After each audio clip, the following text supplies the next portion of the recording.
What's up, everybody? I'm Jack Main from Get That Skate, here for another episode of For Educational Purposes Only. Before I start, I just wanted to thank everybody who checked out episode 1.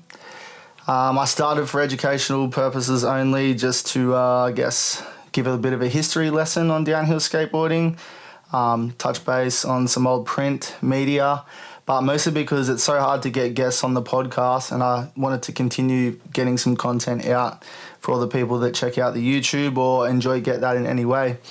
The first episode of Educational Purposes Only was a special one. I touched on that throughout the episode, but it was a Concrete Wave magazine with Stephen Datto on the front. And for episode 2 today, I wanted to touch on an important piece of Australian downhill skateboarding history. And funnily enough, we've got Stephen Datto on the cover again. Now, this is Heelside Skateboarding. This is issue 1. And as far as I know, there were only 20 issues, 20 copies of this issue. So it's in standard magazine, sizing. Later turned to this kind of square kind of coffee table, much nicer quality magazine. It was a publication created by Travis Horsfell and Kurt Nichelle, and it ran from about 2010 to 2014. They had 14 issues in total.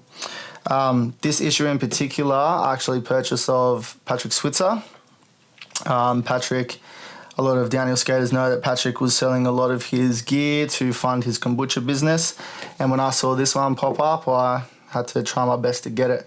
I believe it was a gift, obviously, from Kurt and Trav to P-Swiss. They've got some signatures on the front. But yeah, as far as I've been told over the years, there are only 20 issues made. Maybe they weren't sure how far the magazine was going to go, but definitely I'm grateful that they continued on with it, and a lot of other downhill skateboarders in Australia are, because there's so much history here in these magazines. So straight off the bat, I'm going to flick through, maybe read some of the articles, touch base on a few of the ads, and just see what's in there. So straight off the bat, we have a double spread sick photo. It's a photo by Taz Charker, and the skater is Lyndon Brown. Unfortunately, I don't know either of them, but little Azra logo in the bottom corner. It's a bit of a funny one, this picture, because the skater's going down this way, but it looks like he's going uphill. I guess just the angle that the photo's taken on. But beautiful photo. Not sure exactly where this is. It kind of looks like Wollongong, maybe South Sydney area. I'm really not sure. It's going to cover this part of this ad up. There's a bit of nudity in there. We don't want that. But straight off the bat, we have a Glide Australia ad. Now, Glide was a handmade downhill skateboard company run by Pete Hill, and in the later days, one of the team riders, Corey Leeson, which Australian downhill skaters know Corey as Liso, he ended up taking over the board building for the brand. It's a sick ad here. Downhill skateboards handmade in Australia, designed and built by skaters for skaters. glideskateboards.com. New line of decks and website coming soon. Now, quick fun fact, the first paycheck I ever got from my job after high school, bought a Glide board, and I have it here ready to show you. But Glide, yeah, they had some, pretty impactful boards back in the day. Originally kind of famous for their board, the Dilly Gaff. They ended up making some foam core Dilly Gaffs. There's a funny story behind that one. I might let someone else touch on one time, but they ended up supporting some of Australia's great skateboarders. Here I have a Bembro Haymaker. This was his pro board. This is actually a prototype. So you just have the black Formica. Obviously, like, this sticker was added on later on, but all these stickers are pretty period specific. Of course, I had to have the full hop skate nose, Sector 9 ABEC 11 bands, Venom, of course. But yeah, these boards were super popular in Australia. It was kind of like a badge of, proud of where we are, proud of where we come from. A lot of land yachts, Sector 9. A lot of other brands were starting to come in around the 2010 mark, but Glide was held true by Australian downhill skateboarders. So this was a popular board when it finally came out, the Haymaker.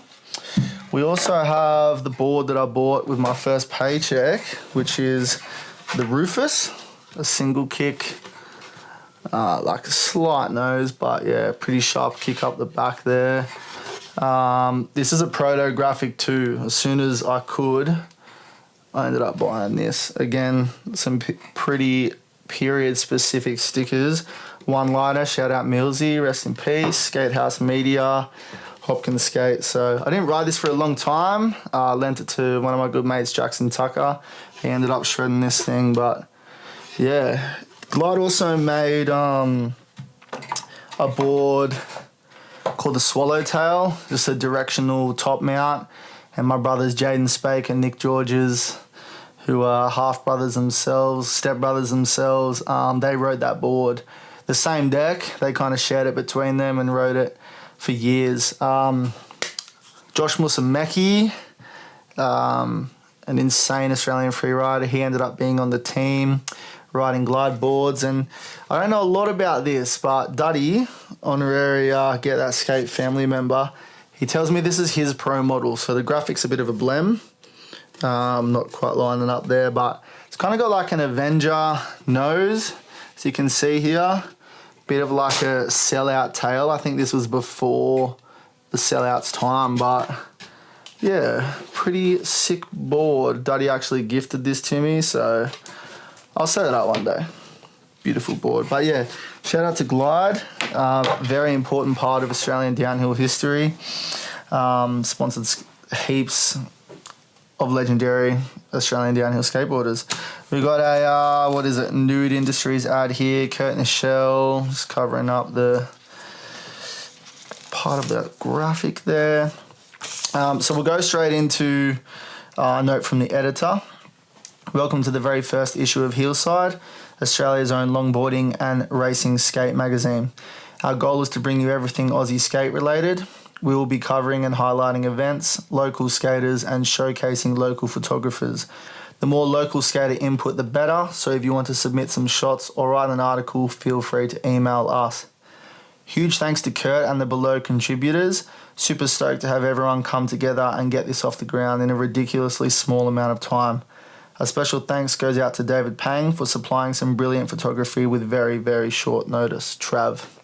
Now, in episode 1, I touched on David Pang, a legendary Australian photographer, and how important his photos have been not only to downhill skating, slalom skateboarding, but particularly, things like vert, bowl skating, basically all disciplines of skateboarding in Australia. So shout out to David Pang. He actually shot the cover for this issue. It's printed here again, Stephen Dado, down Conrod Straight at Newton's. Not sure if this was during an event or a little bit of media prior to the event, but sick photo. It looks like Dado's riding a kill switch here, just by the shape of the nose. I know the dilly gaff had some straighter edges there, but it could be a glide dilly gaff. It could be, I think it is a rain kill switch. It's got yellow zigs up the front, or big zigs, and green up the back. But another sick photo from David Pang. Shout out to David Pang. Some contributors to the magazine, obviously at the time, Jackson Shapiro. He was pumping out videos. He was all over Azra, and in what would become of Heelside, he contributed a lot in terms of written media. But yeah, I believe these issues were also posted on issue.com, ISSW, to view digitally, maybe after, some months after an issue would come out, because they had a pretty big subscription base, not only in Australia, but after speaking to Kurt, around the world also. You got a photo here of Trav, who was, the editor-in-chief for Heelside magazine, skating somewhere, probably Sydney-based, and that photo's by Arvin Gakrama. Another sick photo here. I could be wrong. It looks like it's one of the runs down near Waterfall, a Sydney, or south of Sydney maybe, run. But over here, of course, Australian downhill skateboarding. We've got a Hopkin Racing ad. The photos by Paul Davies, who also known as Future Kill Imagery, but, you know, Jacko, followed by Gabe. You know, at the time and for a long time, Australia's best downhill racer and Australia's best downhill freerider. Shout out to both of them. All the media they put out, the travelling they did, everything that they did for the grassroots of downhill skateboarding in these early days, you just cannot go past the things that these two did, especially Jacko. Down the bottom here, Skate Horde. If it's not on video, it didn't happen. Pretty cool quote there. I believe this was Jacko's video project or website, but sick little screen grab there of someone eating it, holding a selfie stick. Now over here, this is important. It's I believe this issue was handed out at Newton's 2010. So this kind of right up here about Newton's, the event hadn't happened yet, I believe. So it was leading up to Newton's 2010, Newton's Nation. Prior to that, it was Newton's Playground. Mount Panorama, Bathurst, Australia's famous V8 supercar racetrack, the home of Midi. Shout out Midi. November 26 to 28. And I actually went down in the car that year and actually watched the event, and it ended up pouring down with rain. So cool little write-up. I'll whiz through it now and carry on. But yeah, sick photos, all David Pang photos. Got some Sydney legends here. That's Alex. Down here you got Dado, followed by some others. Entering the dipper, you got foot brake and carving. Dado's standing up near the wall. But yeah, so it also doesn't say who wrote this article, so I'm guessing Trav, but I'll just begin. Well, it's that time of the year again when the crew from Azra drop off the radar and spend every spare waking moment of their lives to bring us Newton's Nation.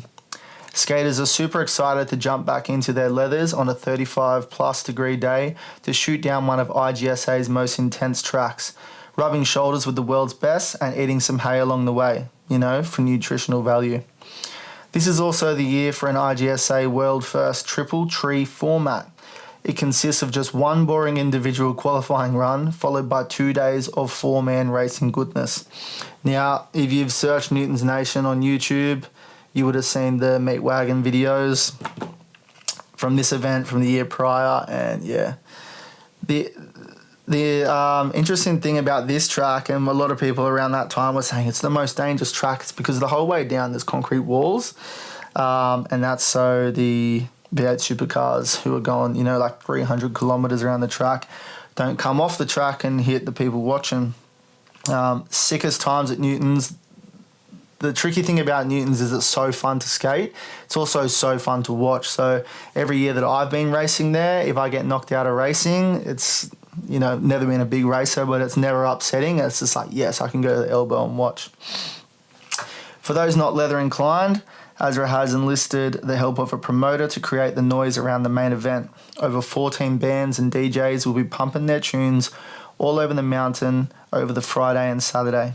To fill the extra space between the top of the mountain and the finish line, skaters that are bored with their race will be able to check out the downhill mountain bikes, vert skate, BMX, flatland BMX, wakeboarding or parkour on their way down the hill.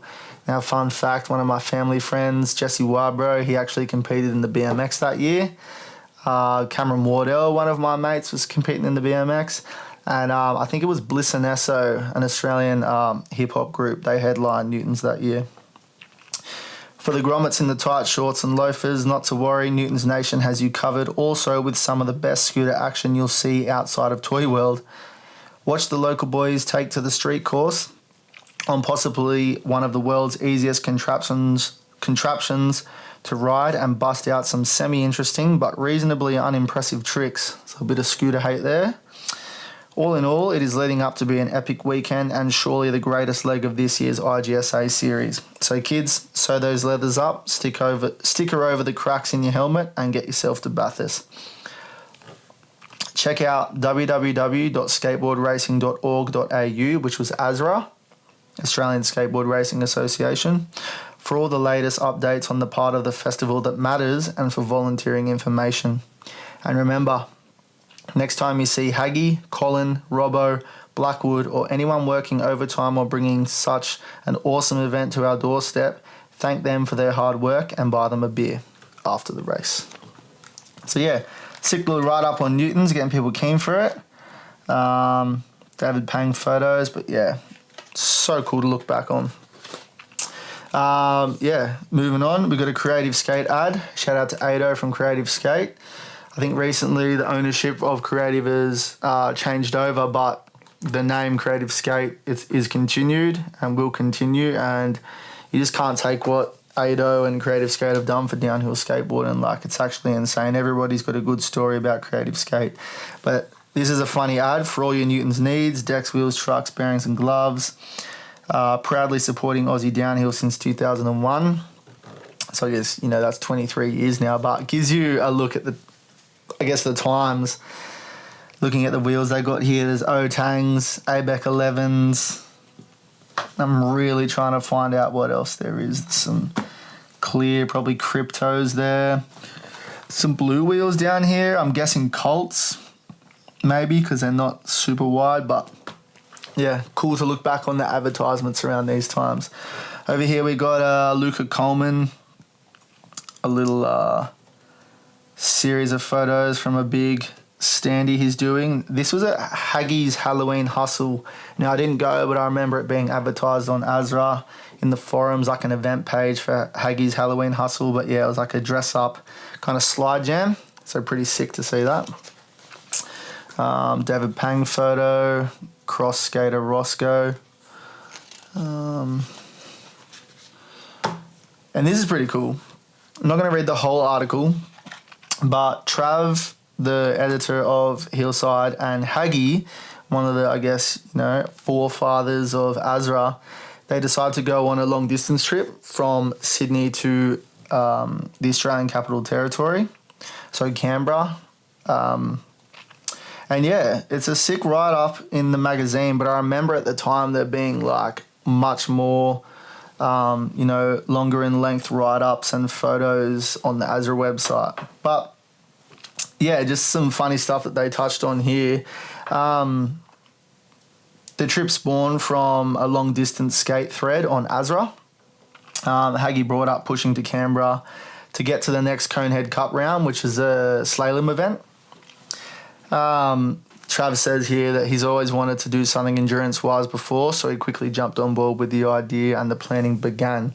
Now, Sydney to Canberra, I think I wrote some notes here. Sydney to Canberra, just on Google Maps, is 286 kilometres. It says it takes 3 days non-stop walking.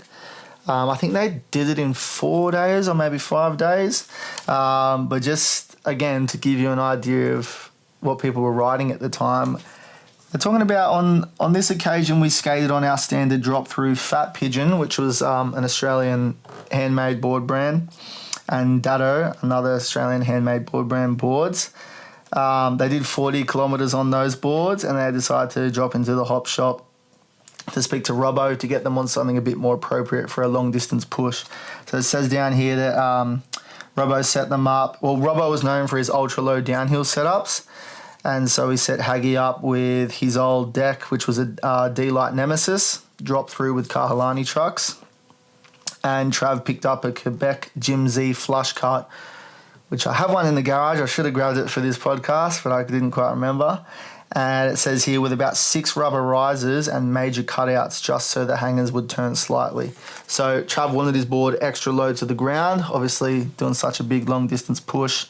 He wanted to be super low to the ground, but a lot of this write-up, they're talking about how rough the roads were, how scary it was to be on highways in the shoulders, with cars going past at like 100 kilometres. And yeah, somewhere in here he's touched on how their legs and their feet were hurting so much that they decided to kind of make a paddle. So with some duct tape and some random bits of tie that they found on the road, they found some sticks in the bush and kind of put together a paddle. So they both had paddles if they didn't want to push for some time. There's some highs and lows in their trip, obviously, as you could imagine for a long distance trip, but they roughly did 80 kilometres a day. And there's talk about the chafe they were getting. The above the knee apparently was really hurting after, 40 kilometres. But yeah, what I thought was funny here is they decided Haggy wanted to end the long distance skate that they did at Parliament House, which is obviously like one of the most. Parliament House is exactly what it is, the Parliament House, but it's like one of Canberra's, or if not Canberra's biggest like monument, I guess. But from where I'm from on the Central Coast, when you're in primary school, which is elementary school for the Americans watching, year 6, when you're in year 6, you actually do a school trip to Canberra. And I found it funny here that the final hill up onto the front of Parliament House, we were greeted by a bus full of super stoked Central Coast school kids, which we found out had passed us on the freeway 2 days prior. So it's just funny to see that. I'm just going to read this last kind of section here, which I thought was important for anyone thinking of doing a long distance skate. But these are Trav's words. He says, "All in all, I'm stoked that we did it, no matter how horrible it was. I think Haggy said it best in his write-up." And this is a quote from Haggy. "When you're on the road, you pack a lot of life into one day. It was a reminder of how life ought to be lived, and for that alone, the trip was well worth it." So, pretty interesting there. And this is last paragraph. "If you were thinking about undertaking a long-distance skate, here are some tips from what we learnt. Aim for 50 kilometres a day, not 80 kilometres. You won't destroy yourself at 50 kilometres a day, and we'll be able to do that for many, many days on end. Bring camping equipment. We stayed at hotels in the towns, which meant we had to make it each day no matter what. If you camp, you can simply pull over when you've had enough and camp. Low is the go.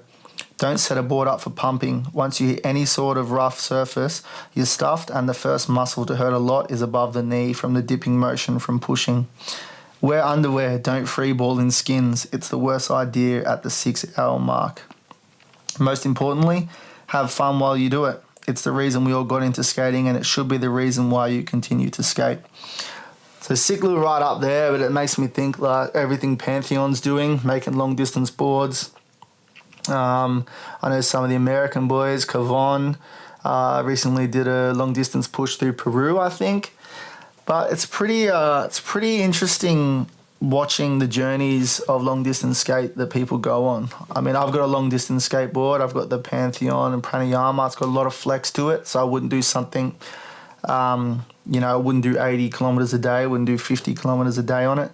But it's good that we have something like Pantheon and other brands that are making long distance boards to make these kind of trips possible.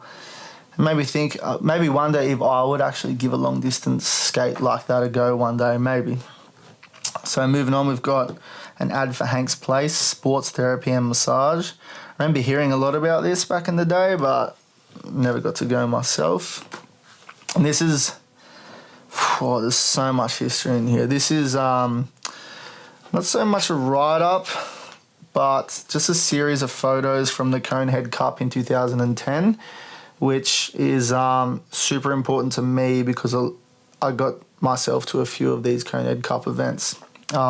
Luckily for me, they were held on the Central Coast, where I'm from. But yeah, straight off the bat, we've got some head-to-head racing at Stromlo. There's Trav Horsfall photos, David Pang photos, Taz Chaka and Andy Spears photos, but like Linden in the Blue Mountains, this is Pump Station, super iconic racetrack for downhill skating, slalom, just like such a good place over the years. We've got PC here, shout out to PC, he recently made it onto the Australian slalom skateboarding team. Got to represent Australia. It was his first time overseas too, so I was honoured to share that moment with him. We've got old school Richie down here in this photo at Ainsley Ditch in Canberra. We have Kincumber Ditch here, which is about 20 minutes from my house. Nathan Paff v Kurt Nichelle down here at some head-to-head at Stromlo. We've got more Ainsley Ditch, more head-to-head at Stromlo. We've got Robbo the famous Robbo from Basement Skate and Hopkin Skate back in the day. You didn't see him skate much, so seeing a photo printed of him in the ditch is pretty sick. We've got a really cool view here of the ditch in Canberra, the Teeth of Doom. My favourite photo on this whole page is this one in the top right here. I was at this event. This is King Cumber Ditch for the Conehead Cup. I was a Grom at the time. I was super nervous, and all the Nakos crew really kind of took me under their wing. Prior to this event, they were always super kind to me, and just like the first time you go down a roll-in at a slalom event, it's scary, and the ditch itself was scary too. But this photo up in the top right is Millsy, who is a dear friend to all of us, especially here on the Central Coast, and Nakos in slalom skateboarding in Australia, in downhill skateboarding in Australia. Millsy sadly passed away, and we miss him a lot. He also ran One Line of Clothing, which it's so beautiful to see a lot of the boys still repping, and I make sure to have a one-liner sticker on all my slalom boards. But yeah, just a beautiful photo of Millsy up in the top right corner there. Next page, we've got more head-to-head, some Groms. We've got Stephen Dado down here, riding a Pavel board, yellow zigs at the front, green at the back. Just sick photos. This ad here, Slippery Dip Super Slippery Slide Pucks. They're the ultimate in smooth sliding performance and longer lasting wear. For boys and girls of all ages, these slide pucks will give you the buttery smooth slide you've only ever dreamt of. And when I was flicking through this magazine in preparation, I decided to dig through some boxes, and I actually have, not the pucks themselves, but the packaging. So they used to come in this box here. The directions for use on the back, which are here. I don't know if it'll focus, but I'll read them. 1. Remove pucks from packaging. 2. Froth. 3. Mount pucks on slide gloves. 4. Get to your nearest hill ASAP. 5, which is crossed out in pen, says do a wee. 6. Hop on your longboard of choice. Direct yourself down the hill at speeds which you are comfortable with, and then rip the fattest, longest, smoothest, most chocolatey slide ever. 7. Cry tears of joy. 8. Ring your mum. 9. Repeat steps 6 to 8.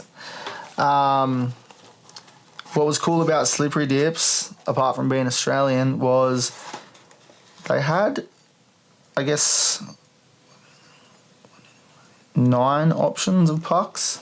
They had low fat, classic, and infinity.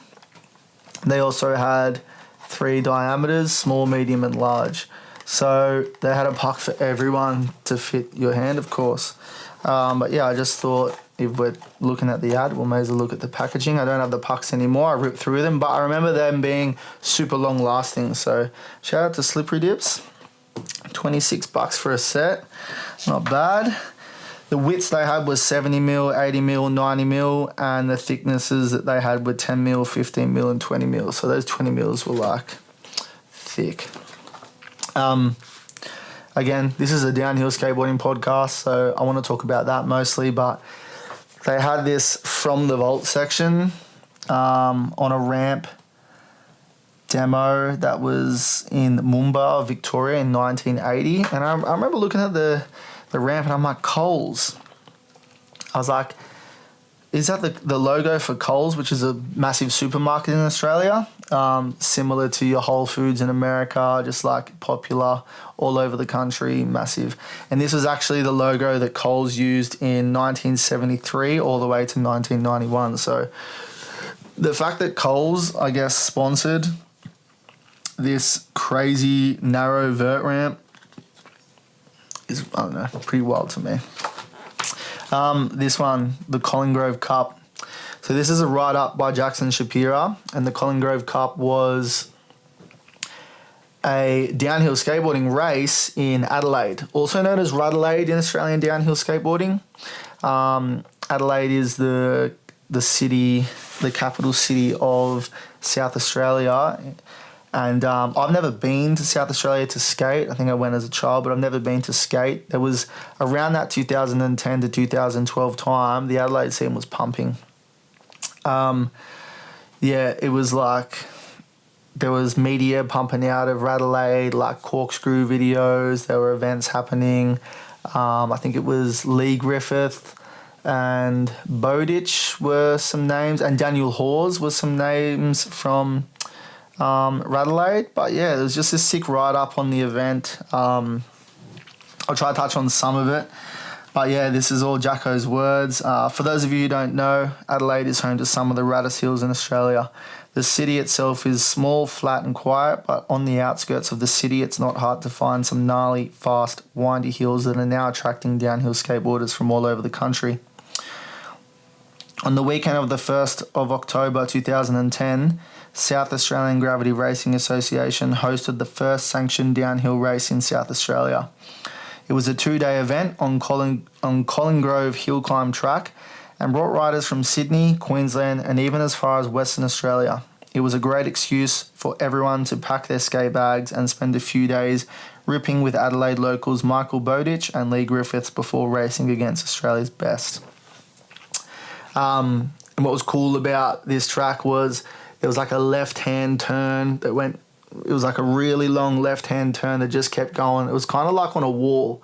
So I don't know if there's any photos in this issue, but I remember seeing photos and videos of skaters like taking that, almost like a double left. So you go left, kind of straight a bit and left again, but it was like a wall like that. So it was sick.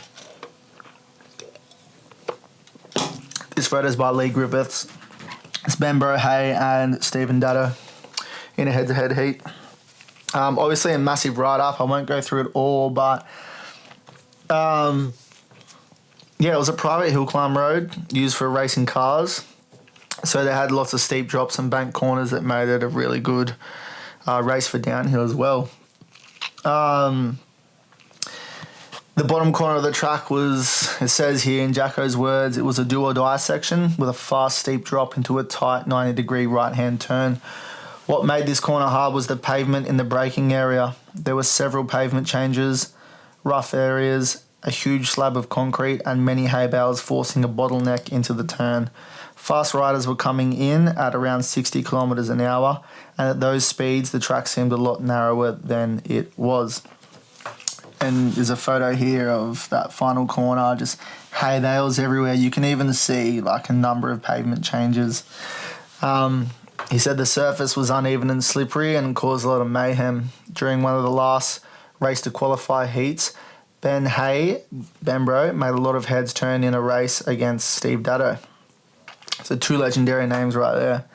They were pretty much rubbing shoulders the whole way down the track and swapping the lead, which forced both of them to hit the bottom corner faster than ever.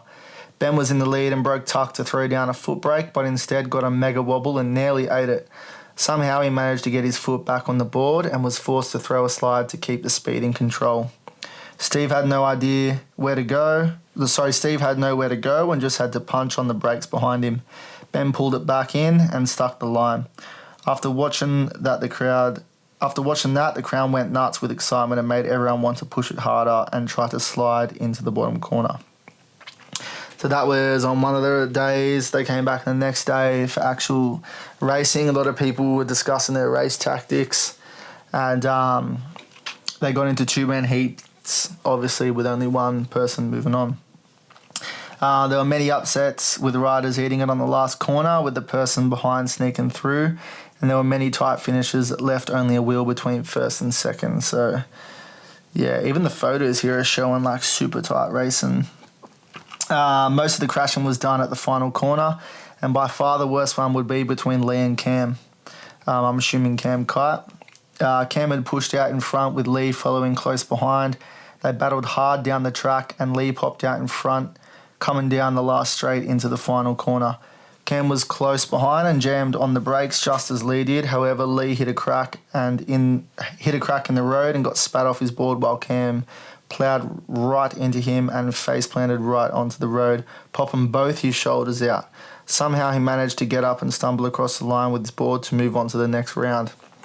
Thankfully, Cam is a professional shoulder dislocator and is well trained in popping his own shoulders back in, so he was not hurt.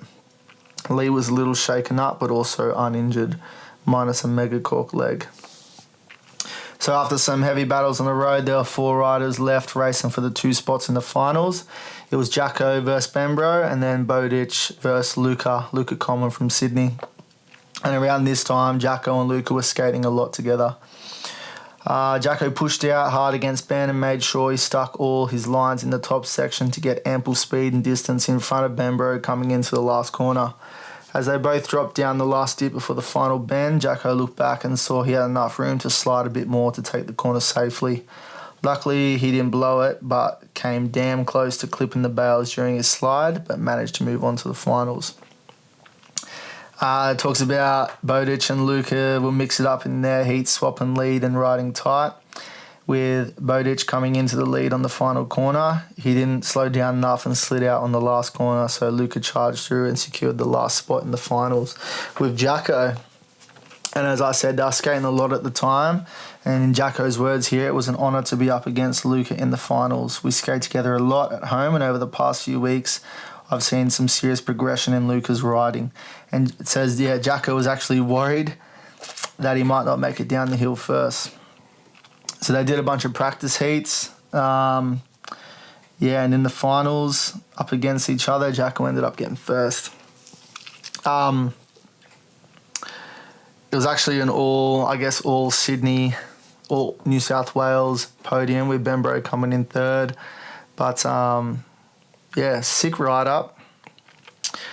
There's this fisheye photo here. They had their Red Bull kind of start line here at this event. Heaps of skaters. I remember seeing it all on Azra and just thinking, I need to get there. Still haven't got there. I wonder I'm hoping that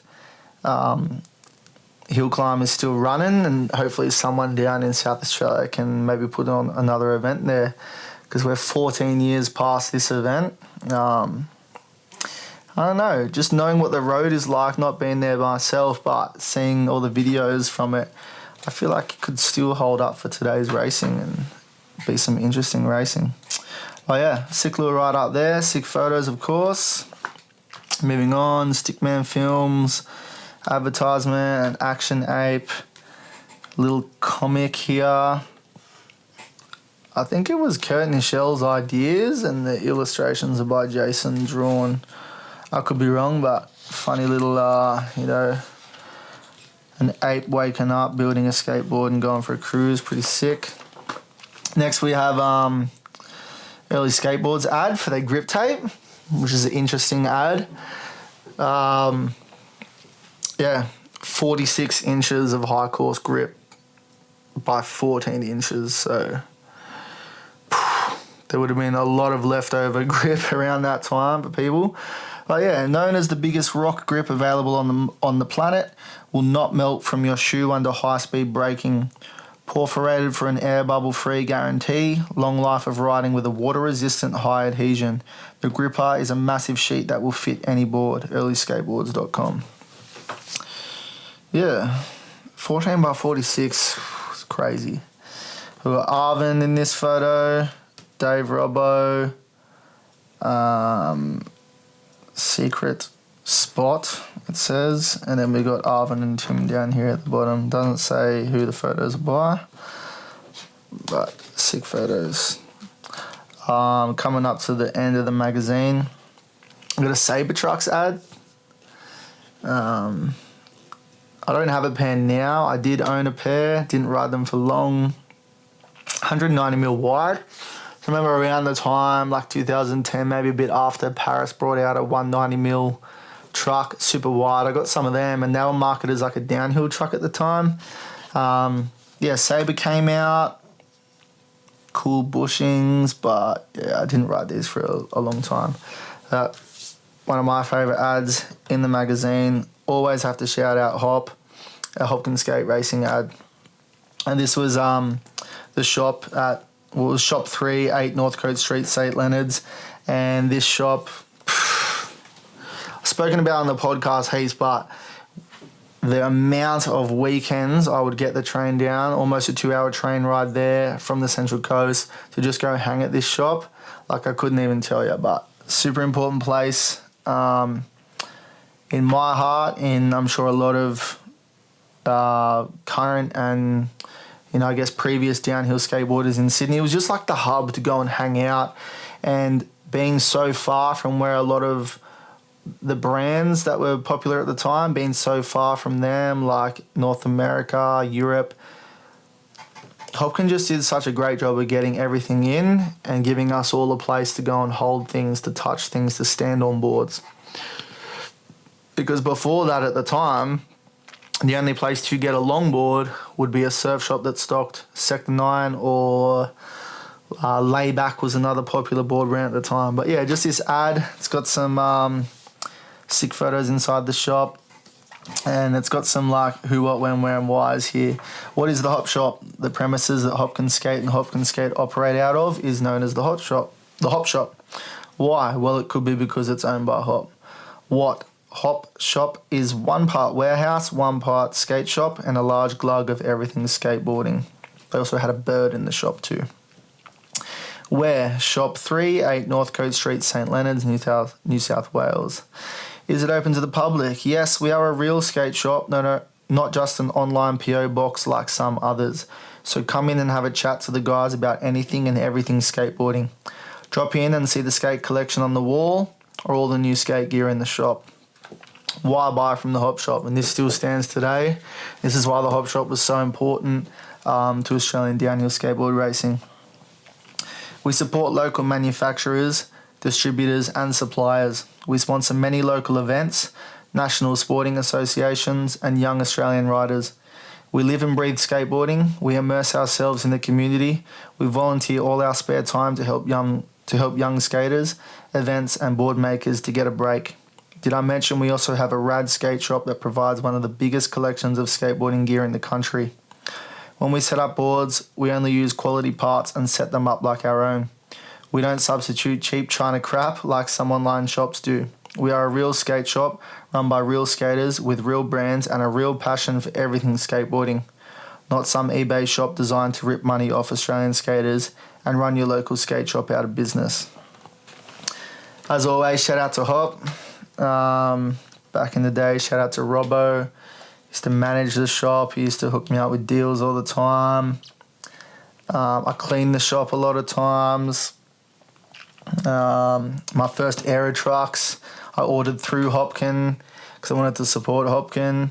And further down the line in Hopkin's time, it ended up moving. It was Shop 3, 8 Northcote Street. 8 Northcote Street was like a row of buildings that went down like a driveway at the side of them off the road, and it was the third shop down.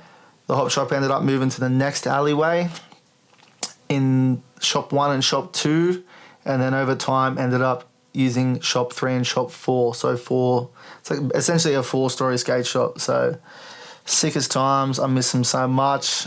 Super important to downhill skateboarding. And then yeah, on the back here we got, it looks like Kurt for, you know, a rear cover Heelside advertisement. But yeah, Heelside issue 1, super important for, I guess, this series for educational purposes only. I'll definitely be touching on other Heelside issues. We've got some cracker covers. This one looks like Mount Rupehu. Got some weird covers too. I don't know about that one.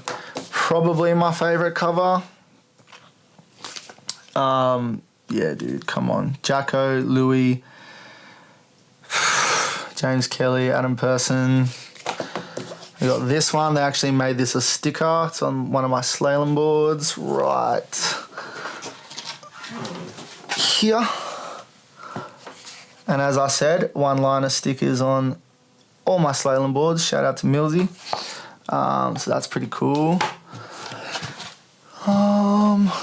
This one, another sick cover. I obviously just love the all the downhill related covers. We've got a switch toe in the night with some smoke. We got Cam Kite. I don't know about this one. Jacko. This issue was really cool. it came with 3D glasses and a lot of, well, not a lot, but some of the pages in here were like 3D printed. So if you put the glasses on, it came out in 3D. And for the sake of talking about it, the back cover was like a Simpsons-inspired Hopkin advertisement in 3D. So if you put the glasses on, you could see that. So it's like so sick. Another cover, sick back cover, Hopkins Angels. So sick.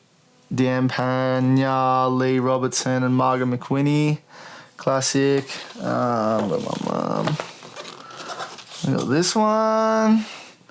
And another cover I really like, Merrick Wildash. Sick. With member on the back. I obviously just love the ones with heaps of downhill. But yeah, I'll touch on those another time. Thank you to everyone who's watched this far. Thank you to everyone who checked out episode 1. Thank you to everyone who has checked out the podcast. Sends love to Get That Skate, wears Get That Skate, even just checks out the website. Yeah, thank you to everyone for the support. New stuff soon, of course. This has been episode 2 of For Educational Purposes Only. I'm Jack Main. Thanks for watching.